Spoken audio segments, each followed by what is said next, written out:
BNP chairperson ও সাবেক প্রধানমন্ত্রী বেগম খালেদা জিয়ার শারীরিক অবস্থা অত্যন্ত সংকটময়। রাজধানীর এভারকেয়ার হাসপাতালে শারীরিক অবস্থা উন্নয়নে দেশ বিদেশের চিকিৎসকরা দফায় দফায় আলোচনা করছেন।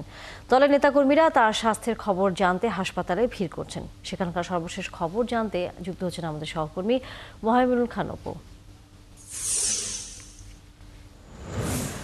বেগম খালেদা জিয়ার শারীরিক অবস্থা নিয়ে সর্বশেষ কোনো তথ্য আপনার হাতে এসে পৌঁছেছে কিনা, চিকিৎসকরা কোনো ধরনের তথ্য দিয়েছেন কিনা, এবং আমরা বলছিলাম যে দেশ এবং দেশের বাইরের চিকিৎসকরা তার শারীরিক অবস্থার পুরো বিষয়টি নজরদারিতে রেখেছেন।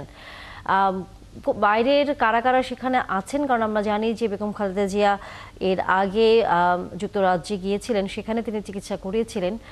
সেরকম কোনো দেশের চিকিৎসক এখানে এসে উপস্থিত হয়েছেন কিনা, আর একই সাথে যারাও সেখানে উপস্থিত আছেন নেতাকর্মীরা বা সাধারণ মানুষ, তারাও আসলে কোনো প্রতিক্রিয়া দিয়েছেন কিনা।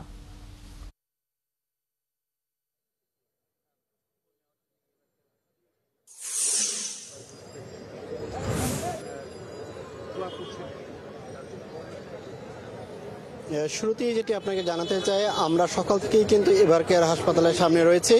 এখন পর্যন্ত খালেদা জিয়ার ব্যক্তিগত চিকিৎসক এবং অন্যান্য যে সকল চিকিৎসক রয়েছেন তাদের মধ্য থেকে কিন্তু গণমাধ্যমে এসে কেউই কথা বলেননি। তবে আমরা বিভিন্ন সূত্র থেকে এবং বিভিন্ন দলের রাজনীতিবিদ যারা বেগম জিয়াকে এভারকেয়ার হাসপাতালের ভিতরে দেখতে গিয়েছেন তারা বের হয়ে এসে কথা বলেছেন। তখন তারা যেটি আমাদের বলছেন যে তার যে শারীরিক অবস্থা সেটি কিন্তু কোনো উন্নতি নেই, অর্থাৎ সংকটাপন্ন কিন্তু এখনও তিনি রয়েছেন। এছাড়া তবে নাগরিক ঐক্যের সভাপতি মাহমুদুর রহমান মান্না তিনি যেটি বলেছেন যে তার শারীরিক অবস্থা এখন পর্যন্ত সংকটাপন্ন থাকলেও তবে সেটি কিন্তু স্থিতিশীল।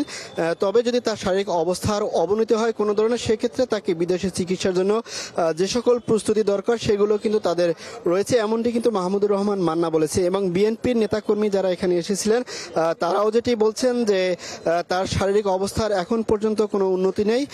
তবে যদি কখনো শারীরিক অবস্থার অবনতির দিকে যায় সেক্ষেত্রে তারা বিদেশে চিকিৎসা করাতে পারেন, এমনটি কিন্তু আলাপ আলোচনা চলছে। তবে একটি জাতীয় পত্রিকার বরাতে কিন্তু বিএনপির মহাসচিব মির্জা ফখরুল ইসলাম আলমগীর যেটি বলেছেন সিঙ্গাপুরে চিকিৎসার বিষয়ে কিন্তু আলাপ আলোচনার চলছে, এমনটি কিন্তু তিনি জানিয়েছিলেন। তবে এছাড়া এখন পর্যন্ত এভারকেয়ার হাসপাতালের সামনে বিএনপি নেতাকর্মীদের এসে ভিড় না করার কথা বললেও এখানে কিন্তু অনেক নেতাকর্মী এসেছেন। তারা বেগম জিয়ার সুস্থতার খবর শোনার অপেক্ষায় রয়েছেন। এখন পর্যন্ত তারা সুস্থতার কোনো খবর না পেলেও তারা কিন্তু এখানে প্রার্থনা করছেন এবং দেশবাসীর কাছেও কিন্তু তারা প্রার্থনা করছেন যাতে তিনি আবারও সুস্থ হয়ে রাজনীতির মাঠে ফিরে আসবেন, তাকে আবারও রাজনীতির অঙ্গনে দেখতে পাবেন, এমনটি কিন্তু তাদের প্রত্যাশা রয়েছে। এবং বিএনপির ভারপ্রাপ্ত চেয়ারম্যান তারেক রহমান তিনিও কিন্তু আজকে সকালে তার ভেরিফাইড ফেসবুক পেজে বার্তা দিয়েছেন। তিনি তার মায়ের সুস্থতা কামনায় দেশবাসীর কাছে দোয়া চেয়েছেন এবং বলছেন যে এই যারা দেশি এবং বিদেশি চিকিৎসক রয়েছেন তাদের সাথে সর্বক্ষণিক তার কথা রয়েছেন এবং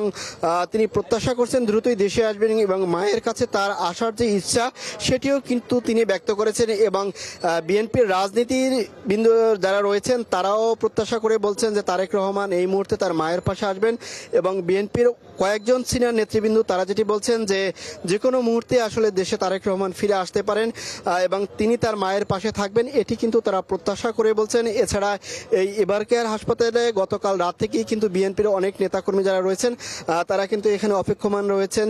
এবং শুধু রাজধানী ঢাকার নেতাকর্মী তা না, আমরা অনেক দূর দূরান্ত থেকে আসা নেতাকর্মীদের সাথেও কথা বলেছি।